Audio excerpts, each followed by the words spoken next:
On March 24th, hundreds of thousands of people joined in the youth-organized March for Our Lives in the nation's capital and in cities around the world to call for change in our gun laws. For years, the U.S. bishops have called for the reasonable regulation of all firearms. In 1994, they supported the assault weapons ban legislation. Because that law expired in 2004, they are now calling for a new, total ban on assault weapons.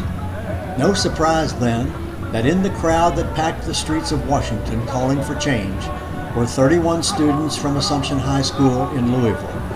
One of the students, Sydney Meyer, shared her thoughts about the event. I go to Assumption High School, and I got involved in this because, when I first heard about the Parkland shooting, I was heartbroken, but then just seeing all the good that came out of it with the way that the Parkland students handled it and how they were really going in and asking for change, it really inspired me. And my teacher, Miss Lincoln, sent an email out to the school basically telling everyone that there's going to be a march in Louisville, and this is where you can go if you want to help plan it and be involved. So I just went to the meeting, just hoping to make the march in Louisville as good as possible.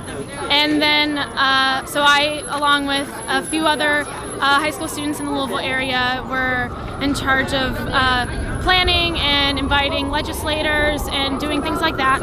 And then after that, I found out from Ms. Lincoln again that that Assumption was going to take a bus of students up here to Washington, and I knew I couldn't miss out because,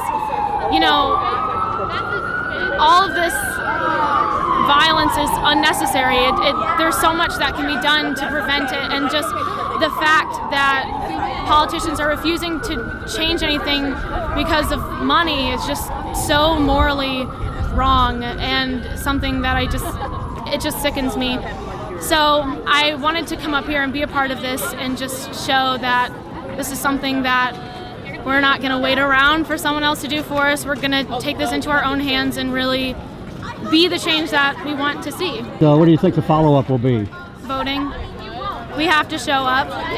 We can't just come out here and talk like we're going to make this big thing happen and then not show up at when it comes to actually getting it done.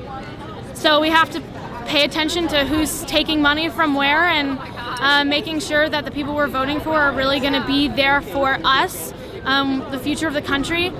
And so, yeah, next step is voting.